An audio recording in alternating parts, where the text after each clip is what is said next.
Student, welcome to फीटर study channel. Student, पिछले videos में हमने 300 एमसीक्यू सॉल्व कर लिया है।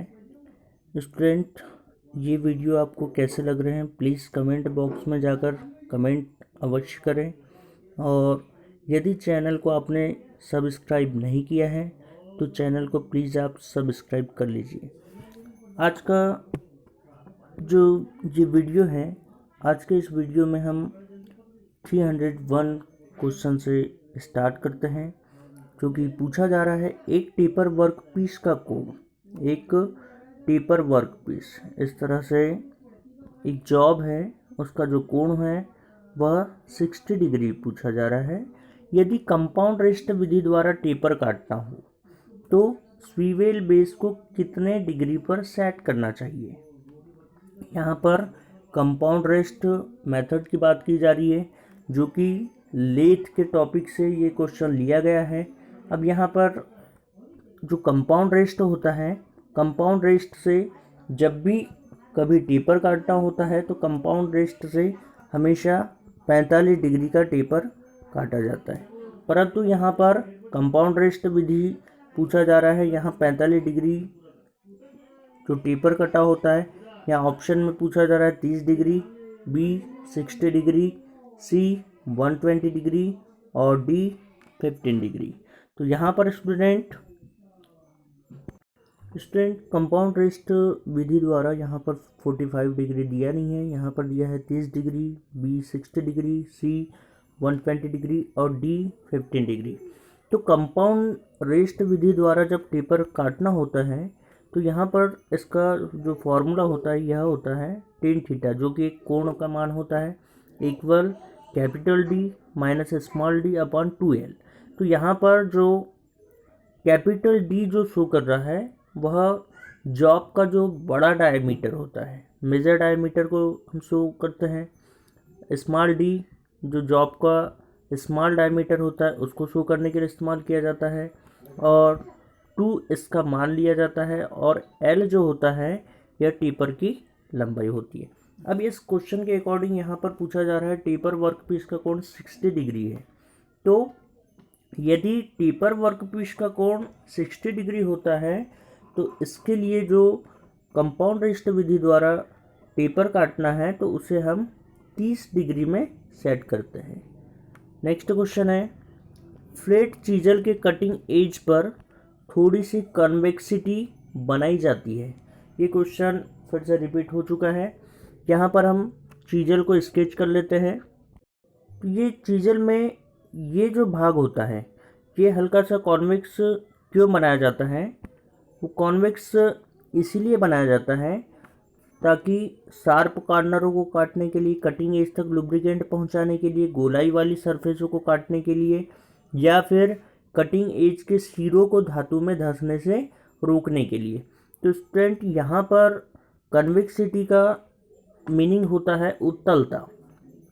ये वाला भाग जो कटिंग एज कहलाता है इसे कॉन्वेक्स इसलिए बनाया जाता है ताकि यह कटिंग एज के सिरों को धातु में धंसने से रोकने के लिए। नेक्स्ट क्वेश्चन पूछा जा रहा है 303 नंबर, ड्राइवर और ड्रीवन पुल्लियाँ किस ड्राइव में विपरीत दिशा में चलती है। ये इस तरह से यहाँ पर एक ड्राइवर पुल्ली है और ये वाली जो पुल्ली है ये ड्रीवन पुल्ली है। ये ड्राइवर को हम कैपिटल डी से शो करते हैं और ड्रीवन को स्मॉल डी से। तो किस ड्राइव में विपरीत दिशा में चलती है? तो ए जो पूछा जा रहा है open belt drive, B cross belt drive, C quarter twist drive और डी जॉकी पुल्ली ड्राइव। तो यहाँ पर जो पुल्ली की जो बात की जा रही है तो ओपन बेल्ट ड्राइव की जो बात करेंगे हम, ओपन बेल्ट ड्राइव में इस तरह से हम इसका फिगर स्केच कर लेते हैं। तो ये होता है ओपन बेल्ट ड्राइव, और जस्ट क्रॉस बेल्ट ड्राइव की अगर हम बात करें तो इस तरह से ये क्रॉस बेल्ट ड्राइव होता है, ये इस तरह से मूव करता है और ये यहाँ पर इस तरह से मूव करेगा। तो यह जो क्रॉस बेल्ट ड्राइव जो होता है इसमें पुल्ली एक दूसरे के विपरीत कार्य करती है। नेक्स्ट क्वेश्चन है, एक कंपोनेंट का साइज, एक कंपोनेंट का साइज 25 ऋण 0.1 दिया गया है, इसमें -0.1 क्या प्रकट करता है। 304 नंबर जो क्वेश्चन है उसके और ऑप्शंस देख लेते हैं हम। यहाँ पर ऑप्शन दिखाई दे रहे हैं। ये ऑप्शन में पूछा जा रहा है उच्चतम विचलन यानी कि हाई डेविएशन प्लस 0.1 मिलीमीटर है, माइनर डेविएशन 0.0 मिलीमीटर है, मूलभूत जो फंडामेंटल जो होता है विचलन 0.0 मिलीमीटर है, और जो डी है इसे सी करके लिखा हुआ है, डी है न्यूनतम विचलन ऋण 0.1 मिलीमीटर है। यहाँ पर जो ऑप्शन आपको आंसर के रूप में मिल रहा है वह है सी, यानी कि मूलभूत विचलन की जो बात हो रही है वह कितना होगा 0.0 मिलीमीटर है।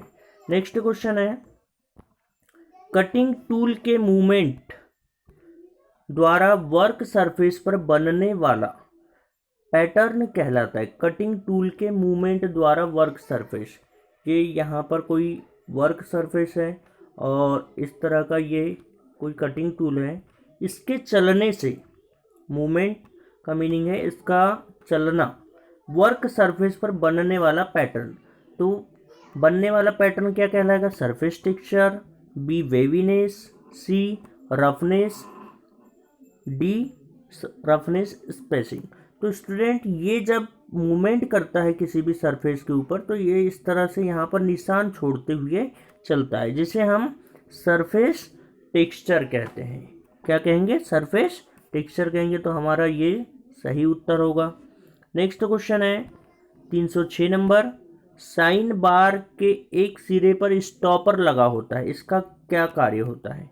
यहाँ पर हम साइन बार को इस तरह का, ये जो साइन बार होता है ये साइन बार में पूछा जा रहा है स्टॉपर, ये वाला भाग जो होता है ये स्टॉपर कहलाता है। अब ये स्टॉपर क्यों लगा होता है, तो स्टॉपर लगाने का कारण ये है सेटिंग करते समय रेफरेंस की तरह प्रयोग करने के लिए, बी जॉब की स्लिप होने से रोकने के लिए, और सी जो दिया हुआ है स्लिप गेजों को आश्रय देने के लिए, और डी आसानी से प्रयोग करने के लिए। तो यहाँ पर स्टूडेंट इसका जो मेन आंसर जो है यह होगा कि जॉब को स्लिप होने से रोकने के लिए, क्योंकि स्टॉपर मीन्स होता है रोकने वाला, रोकने वाला एक यंत्र होता है। तो यहाँ पर हमारा जो राइट आंसर होगा वह बी ऑप्शन होगा, जो कि करेक्ट है। नेक्स्ट क्वेश्चन पूछा जा रहा है 307 number, hydraulic pipe bending machine के इनर फॉर्मर के द्वारा खालिस्तान तक व्यास के पाइपों को मोड़ा जा सकता है। कितने व्यास तक के पाइपों को हम मोड़ सकते हैं हाइड्रोलिक पाइप बेंडिंग मशीन के इनर फॉर्मर के द्वारा। तो यहाँ पर जो ऑप्शन पूछा जा रहा है 20 मिलीमीटर, बी 40 मिलीमीटर, सी 75 मिलीमीटर और डी 100 मिलीमीटर। तो हाइड्रोलिक पाइप बेंडिंग मशीन के इनर फॉर्मर के द्वारा हम 75 मिलीमीटर तक के पाइपों को मोड़ सकते हैं। नेक्स्ट क्वेश्चन है, जिग और फिक्सर प्रोडक्शन डिवाइसेस हैं जिनका प्रयोग डुप्लीकेट पार्ट्स को परिशुद्धता में उत्पादन करने के लिए किया जाता है। जिग से संबंधित निम्नलिखित में से कौन सा टिप्पणी सही नहीं है। तो यहाँ पर हम देख लेते हैं, यह टूल को पकड़ता है, बी यह टूल और वर्कपीस को लोकेट करता है, सी यह वर्कपीस को पकड़ता है और डी यह टूल को गाइड करने का काम करता है। तो यहाँ पर जो सही नहीं है, कौन सी टिप्पणी सही नहीं है, तो यह टूल को पकड़ता है, क्योंकि जो जिग होता है यह एक प्रकार का किसी भी जॉब को एवं टूल को गाइड करने का कार्य करता है, न कि पकड़ने का काम करता है। नेक्स्ट क्वेश्चन पूछा जा रहा है 309 नंबर, जो कि काफ़ी इम्पोर्टेंट है। निम्नलिखित में से हेक्साब्लेड का कौन सा पिच पतली ट्यूबों को काटने के लिए उपयुक्त होता है। हेक्साब्लेड का कौन सा पिच, यहाँ पिच की बात की जा रही है तो पिच होती है 4 प्रकार की। कोर्स ब्लेड के लिए 1.8, मीडियम के लिए 1.4, फाइन के लिए 1 mm और वेरी फाइन के लिए 0.8 मिलीमीटर। इस तरह से क्रम यहाँ पर उल्टा दिया हुआ है, तो आपको याद रखना है। तो यहाँ पर पूछा जा रहा है पतली ट्यूबों को काटने के लिए, पतली ट्यूबों को काटने के लिए हम 0.8 मिलीमीटर पिच वाली ब्लेड का इस्तेमाल करते हैं, और यहीं पर दिया हुआ है 1.8 mm। तो ये कैसी पिच होती है, कोर्स पिच ब्लेड होती है। तो मोटे सेक्शन को काटने के लिए हम 1.8 मिलीमीटर वाली ब्लेड का इस्तेमाल करते हैं। नेक्स्ट क्वेश्चन है 310 नंबर, निम्नलिखित में से हेक्सा ब्लेड का कौन सा पिच सॉलिड ब्रॉस। ये दोनों क्वेश्चन काफ़ी इंपॉर्टेंट है। तो यहाँ पर अभी पतले ट्यूब के लिए 0.8 mm था, और इससे पहले मैंने आपको बताया मोटे सेक्शन के लिए 1.8 mm। तो इस प्रश्न का उत्तर होगा डी ऑप्शन, जो कि 1.8 mm।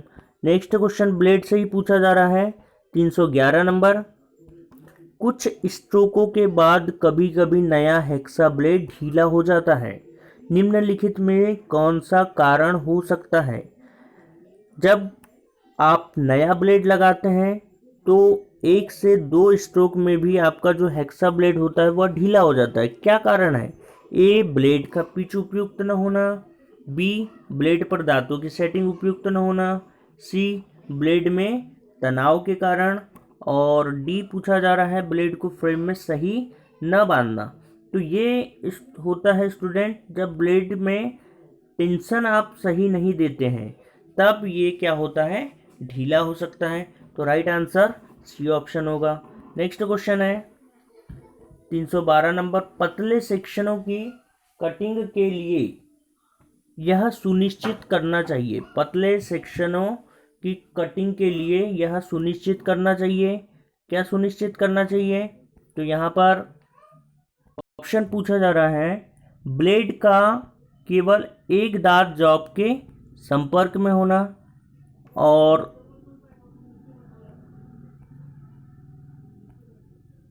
नेक्स्ट क्वेश्चन इसी का पूछा जा रहा है कि ब्लेड का केवल एक दांत के संपर्क में रहे, बी, ब्लेड के 2 या 3 दांतें जॉब के संपर्क में रहे, सी, फ्रेम में ब्लेड को इस प्रकार बांधे कि दांतों का मुंह हैंडल की ओर रहे, और डी, उपयुक्त हेक्साइन स्पीड को बनाए रखें। तो यहाँ पर जो हमारा करेक्ट आंसर होगा वह बी ऑप्शन होगा, जो कि ब्लेड के 2 या 3 दांतें जॉब के संपर्क में रहे। नेक्स्ट क्वेश्चन है 313 नंबर, हब माइक्रोमीटर किस प्रणाली में उपलब्ध होता है। हब माइक्रोमीटर, हब माइक्रोमीटर जैसे यह कोई सिलेंड्रिकल पार्ट है, इस तरह से ये सिलेंड्रिकल पार्ट है, तो इसकी गहराई को मेजरमेंट करने के लिए तो इसे हम एक प्रकार से हब कहेंगे। ये जो सुराख होता है इसे हब के नाम से जाना जाता है। तो हब माइक्रोमीटर कौन सी प्रणाली में उपलब्ध होता है? ए, ब्रिटिश, बी, मेट्रिक, सी, ए व बी दोनों, और डी, इनमें से कोई नहीं। तो हब माइक्रोमीटर जो होते हैं वह ब्रिटिश और मेट्रिक सिस्टम दोनों में उपलब्ध होते हैं। तो आंसर होगा हमारा ए व बी दोनों। नेक्स्ट क्वेश्चन है, स्नैप गेज में क्या अंकित होता है। स्नैप गेज, स्नैप गेज जो कि इसमें गो और नो गो दोनों सिरे बने होते हैं, तो इसमें क्या अंकित होता है? तो यहाँ पर मैं आपको अभी थोड़ी देर पहले बताया कि गो भी होता है और नो गो, तो हमारा राइट आंसर होगा ए तथा बी दोनों। नेक्स्ट क्वेश्चन है 315 नंबर, 315 नंबर क्वेश्चन पूछा जा रहा है कि निम्नलिखित में से किस कारण से वाइस क्लैंपों का प्रयोग किया जाता है। वाइस क्लैंप, ये क्वेश्चन शायद फिर से रिपीट हुआ है, फिर भी रिवाइज के तौर पर हम लोग एक बार इसको सॉल्व करते हैं। जॉब की फिनिश की हुई सरफेसों को खराब होने से बचाने के लिए, कारीगर के हाथों के बचाव के लिए, सी, वाइस के जॉस पर फाइलिंग होने से बचाव के लिए, या हार्ड किए हुए जॉब को क्लैंप करने के लिए। तो स्टूडेंट वाइस क्लैंप जो होते हैं, जो जॉब प्लेट्स होती है उसमें जो नर्लिंग्स बनी होती है, इस तरह से जॉब प्लेट में नर्लिंग्स बनी होती है, तो उन नर्लिंग से बचाने के लिए, जो फिनिश्ड जॉब होते हैं उनको बचाने के लिए हम वाइस क्लैंप का इस्तेमाल करते हैं। तो इसका जो राइट आंसर होगा वह ए ऑप्शन हो जाएगा। नेक्स्ट क्वेश्चन है, पाइप थ्रेड्स पर सीलिंग कंपाउंड लगाया जाता है हैम पैकिंग के पहले, हैम पैकिंग के बाद, हैम पैकिंग से पहले और बाद में, और डी उपरोक्त में से कोई नहीं। तो जो सीलिंग कंपाउंड होता है, एक तरह का लीकेज रोकने वाला ये कंपोनेंट होता है, तो ये होता है हेम्प पैकिंग के बाद में लगाया जाता है। बी ऑप्शन ये करेक्ट होगा। नेक्स्ट क्वेश्चन है 317 नंबर, जॉकी पुल्ली को खाली स्थान के साथ प्रयोग किया जाता है। जॉकी पुल्ली जो कि एक प्रकार की ऐसी पुल्ली होती है जो किसी, जैसे ये ओपन बेल्ट ड्राइव हुआ है ये यहाँ पर, अब यहाँ पर इस बेल्ट में क्या होता है, यदि लूज ढीला हो जाता है तो यहाँ पर हम एक अलग से पुल्ली लगाते हैं, यहाँ पर हम अलग से पुल्ली लगाते हैं, ये इस तरह से एक यहाँ अलग पुल्ली लगी होती है, तो ये पुल्ली इस तरह से ये टेंशन का काम करती है ना। तो ये होता है आपका, ये वाली जो पुल्ली कहलाती है ये कहलाती है जॉकी पुल्ली। तो ये कौन से बेल्ट ड्राइव में होता है, क्रॉस बेल्ट ड्राइव में, ओपन, क्वार्टर या डी उपरोक्त में से कोई नहीं। तो यहाँ पर हमारा जो राइट आंसर हो जाएगा वह होगा हमारा ओपन बेल्ट ड्राइव, जो कि अभी हमने ये ओपन बेल्ट ड्राइव का सिंबल स्केच किया है या ड्राइंग स्केच किया है। नेक्स्ट क्वेश्चन है 318 नंबर, एक डाई ब्लॉक की ग्राइंडिंग करनी है जिस पर ग्राइंडिंग करने के बाद भी पहले वाली हार्डनेस बनी रहनी चाहिए। ग्राइंडिंग प्रोसेस के दौरान यदि डाई ब्लॉक ओवरहीट हो जाता है तब वह खराब या स्क्रैप में फेंक दिया जाता है। डाई ब्लॉक की सरफेस पर क्या होने से यह खराब माना जाता है। क्वेश्चन आपको बहुत अच्छे से समझना है, चाहो तो आप इस क्वेश्चन को नोट कर सकते हैं। तो यहाँ पर पूछा जा रहा है जब इसका रंग बदल जाता है, जब वह सॉफ्ट हो जाती है, जब वह रफ हो जाती है, या जब वह ब्रिटल हो जाती है। तो यहाँ पर हम 2 लाइनों में इस प्रश्न को समझने की कोशिश करते हैं कि एक डाई ब्लॉक की ग्राइंडिंग करनी है। ये समझ लीजिए एक डाई ब्लॉक है, ये इस तरह से कोई इक्विपमेंट तैयार होता है इस डाई के द्वारा। अब इसमें हार्डनेस बनी रहे, परंतु ग्राइंडिंग प्रोसेस के दौरान यदि इस डाई को हम जब ग्राइंडिंग करते हैं तो यह क्या हो जाता है, ओवरहीट हो जाता है, तब वह खराब या स्क्रैप में फेंक दिया जाता है। जब ओवरहीट हो जाएगा तो इसे हम खराब सोच करके क्या करेंगे, फेंक देंगे। तो डाई ब्लॉक की सरफेस पर क्या होने से यह खराब माना जाता है, तो क्या ऐसा क्या होगा कि जिसे हम फेंक देते हैं, तो इसका हमको यहाँ कारण ढूंढना है। इसका रंग बदल जाएगा, ये बिल्कुल नहीं होगा कि ग्राइंडिंग करने के बाद यह रंग बदल जाता है। क्या यह सॉफ्ट हो जाता है, क्या यह रफ हो जाता है, या ब्रिटल हो जाता है। तो स्टूडेंट यहाँ पर जो हमारा उत्तर मिल रहा है कि यह सॉफ्ट हो जाएगा, बाकी ये जो 2 ऑप्शन है यह ऑप्शन नहीं मिल रहे हैं। तो ये करेक्ट आंसर होगा कि जब यह सॉफ्ट हो जाता है तब ही हम इसको फेंक देते हैं। नेक्स्ट क्वेश्चन है 319 नंबर, लोड उठाने के लिए लिफ्टिंग उपसाधनों की थ्रेडेड शाफ्ट पर निम्नलिखित में से कौन सी थ्रेड्स पाई जाती है। यानी कि भार को उठाना है तो लिफ्टिंग, एक प्रकार से लिफ्टिंग का काम क्या करता है, स्क्रू जैक करता है।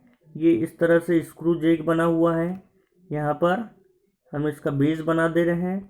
तो इसमें जो थ्रेड बनी हुई है ये कौन सी थ्रेड बनी होती है, स्क्वायर थ्रेड। तो यहाँ पर जो हमारा राइट आंसर होगा वह होगा स्क्वायर थ्रेड। नेक्स्ट क्वेश्चन है, ब्रेजिंग के दौरान प्रयोग की जाने वाली फीलर धातु। ब्रेजिंग क्या होता है, ब्रेजिंग एक प्रकार का जोड़ने वाला फास्टनर होता है। जैसे सोल्डरिंग की जाती है, वेल्डिंग की जाती है, वैसे ही ब्रेजिंग होती है जो कि हार्ड मटेरियल को जोड़ने का काम करती है। और इसका जो टांका होता है ये क्या होता है, बहुत ही मजबूत होता है। और यह जो होती 450 डिग्री सेंटीग्रेड के तापमान पर की जाती है, अधिक के तापमान पर, 450 डिग्री से अधिक के तापमान पर हमेशा क्या की जाती है, ब्रेजिंग की जाती है। तो ब्रेजिंग के दौरान प्रयोग किया जाने वाला फीलर धातु, जो पिघलने वाली जो धातु होती है, मटेरियल होता है, वह किसका मिश्रण होता है? तो ब्रेजिंग का जो फिलर मेटल का जो मिश्रण होता है, यहाँ पूछा जा रहा है कॉपर जिंक, बी लेड और कॉपर, सी कॉपर और टीन, और डी पूछा जा रहा है कॉपर जिंक और लेड। तो यहाँ पर जो हमारा राइट आंसर होगा वह होगा कॉपर और जिंक, जो कि करेक्ट आंसर है। तो आप इसको आप नोट कर सकते हैं कि ब्रेजिंग के दौरान फिलर जो धातु होती है उसका जो एलॉय होता है वह होता है कॉपर और जिंक का। नेक्स्ट क्वेश्चन है 321 नंबर, लॉकिंग के लिए निम्नलिखित में से किस नट में एक स्प्लिट पिन का प्रयोग किया जाता है? लॉकिंग अरेंजमेंट के अंतर्गत ये क्वेश्चन पूछा जा रहा है कि ऐसा कौन सा नट है जिसमें स्प्लिट पिन, जो स्प्लिट पिन होती है वो कुछ इस तरह से होती है, इस तरह से स्प्लिट पिन बनी होती है, जिससे कि आप किसी भी पार्ट में लॉक करने का काम करते हैं, ये पिन बनी होती है। तो ये स्प्लिट पिन किस में इस्तेमाल की जाती है? क्या केसल नट में, स्क्वायर नट, चक नट, या डी फ्लेंज्ड नट? तो यहाँ पर ये जो केसल नट जो दिखाई दे रहा है ये हमारा करेक्ट आंसर होगा, जो कि केसल नट में स्प्लिट पिन का प्रयोग किया जाता है। नेक्स्ट क्वेश्चन पूछा जा रहा है, लेथ मशीन पर थ्रेडिंग करते समय किस पार्ट के द्वारा कैरेज को मूव किया जाता है? थ्रेडिंग, जब आप लेथ मशीन पर थ्रेडिंग कर रहे होते हैं तो कौन सा ऐसा पार्ट है जिसे कैरेज को मूव करते हैं, जिसकी सहायता से कैरेज को मूव किया जाता है? तो यहाँ पर ए पूछा जा रहा है lead screw, B hand wheel, C feed rod, और D rack and gear train. तो यहाँ पर जो हमारा करेक्ट आंसर होगा वह होगा लीड स्क्रू, क्योंकि थ्रेडिंग करते समय हम कैरेज को जब मूव करना होता है तो लीड स्क्रू की सहायता से उसे मूव करते हैं। अब यहाँ पर लीड स्क्रू में पूछा जाता है कि कौन सी चूड़ी बनी होती है, कौन सी थ्रेड कटी होती है?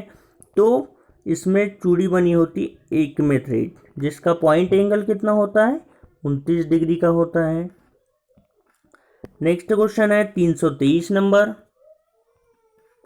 उत्पादन किए कंपोनेंट में जो अवयव होते हैं, जब प्रोडक्शन किया जाता है तब कंपोनेंट में अधिकतम और न्यूनतम स्वीकृत साइजों के बीच अंतर को क्या कहा जाता है? तो अधिकतम और न्यूनतम साइज का बीच का अंतर कहलाएगा टॉलरेंस। क्या कहलाता है? टॉलरेंस। और अलाउंस क्या होता है कि यदि हम जानबूझ करके जो छूट देते हैं उसे हम क्या कहेंगे?